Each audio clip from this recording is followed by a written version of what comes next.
While Professor J.R.R. Tolkien was a linguist, a poet, and a mythmaker, more than anything, he was an explorer and crafter of culture. Culture is language, stories, and music, but for many, above all, it is food.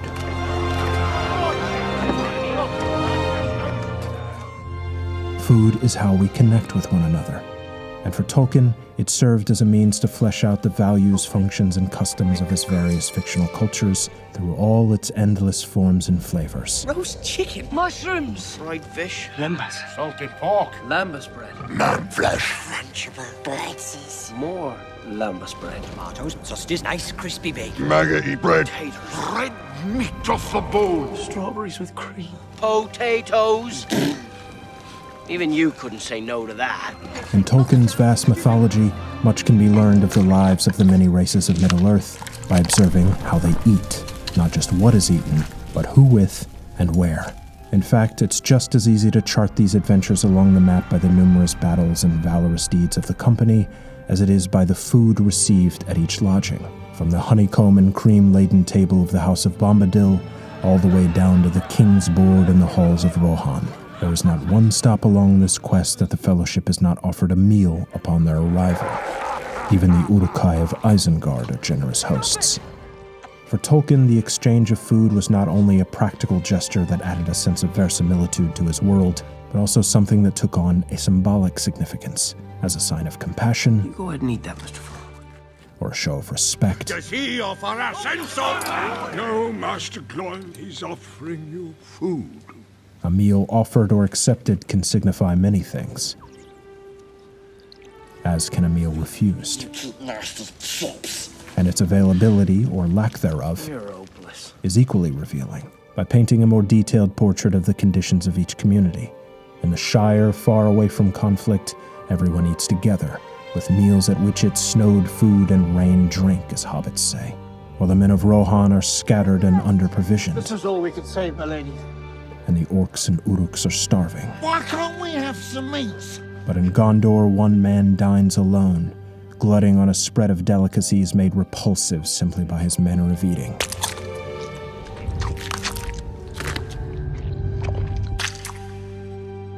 Now it's true hobbits are known to be gluttons as well, but their eagerness to share with and host complete strangers, even if it means waking to an empty larder, ranks them amongst the best of dining companions.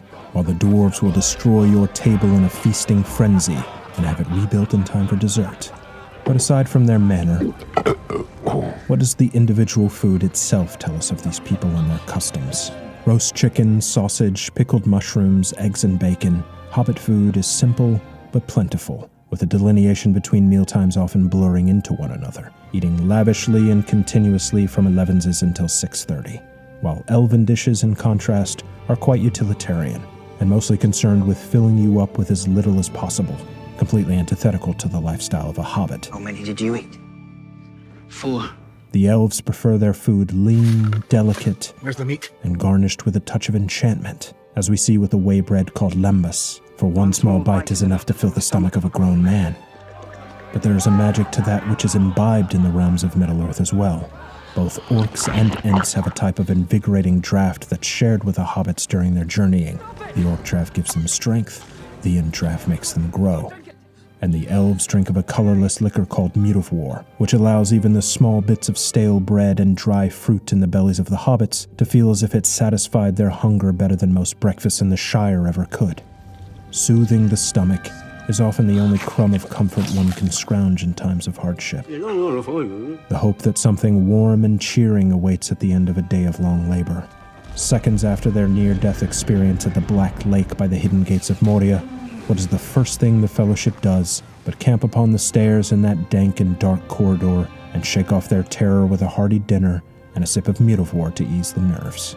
For Shire folk, there's no such thing as a bad time for a meal. What are you doing? And they'll take any opportunity available, sometimes even at the risk of their own peril. These hobbits would happily sit on the edge of ruin and discuss the pleasures of the table, because there is tremendous value in those brief periods of solace, the well-earned comforts as Pippin calls them. But the weight of importance placed on food means that its scarcity becomes equally troublesome. The books very cleverly use this universally understood discomfort to allow us a better understanding of each character's current constitution. I'm starving. When Tolkien describes someone's demeanor, he typically does so through the state of their hunger. We are famished. The dwarves trudging through Mirkwood aren't just worn and miserable.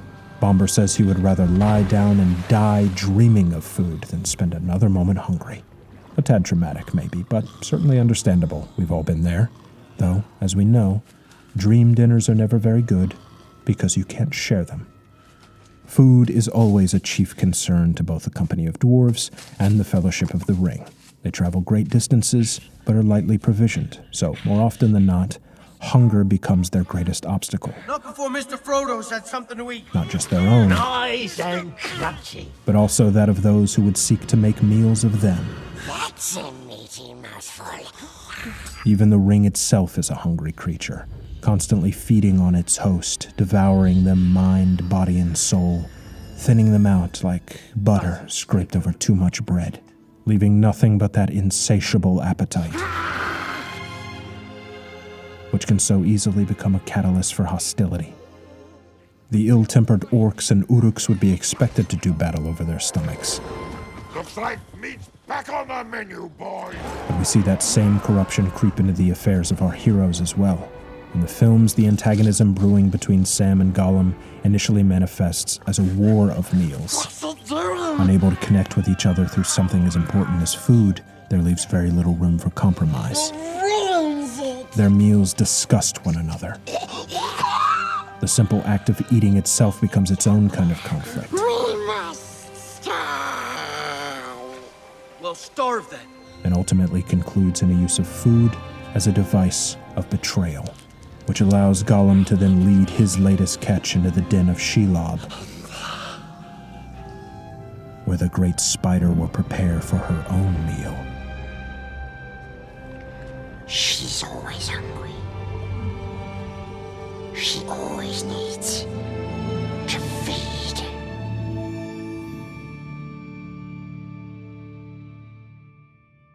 All lasting unions begin at hospitality. The very first act of cultural assimilation or acceptance is to partake in each other's culinary traditions. We even have an idiom for this. To forge bonds with new allies is to break bread with them. Here. That is humanity in a nutshell. Bartering, exchanging, and mixing and matching the foods of our neighbors while we gather around the fire, around the hearth, or around the dining table and share our stories, our songs, our histories, and our recipes. Food is our great unifier, and if there's anything in life more worth treasuring, it is just that, sharing a meal with someone else, something special with someone special. And we would all do well to learn to settle our disputes in a banquet hall over a battlefield, or as is said in the final words of the mighty Thorin Oakenshield, if more of us valued food and cheer and song above hoarded gold, it would be a merrier world.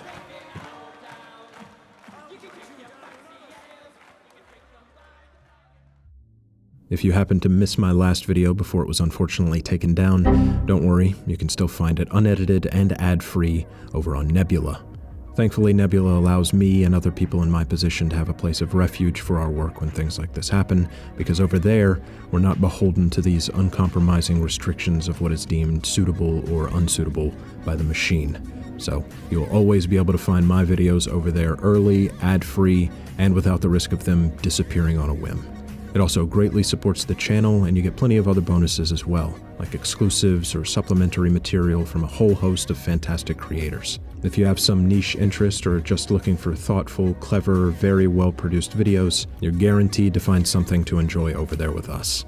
And if you use my link, nebula.tv/CaptainChristian, you'll get 40% off your subscription at just $36 for an entire year, or just $3 a month. But if you're already signed up and are just in the market for a good last-minute holiday gift, we're also now offering new annual gift cards which you can give out to friends and family members, and that'll get them access to all the best videos on the web for a full year. You can find those at gift.nebula.tv/CaptainChristian, or just click on either of the links below in the description. Thanks again for watching, and I'll see you all very soon.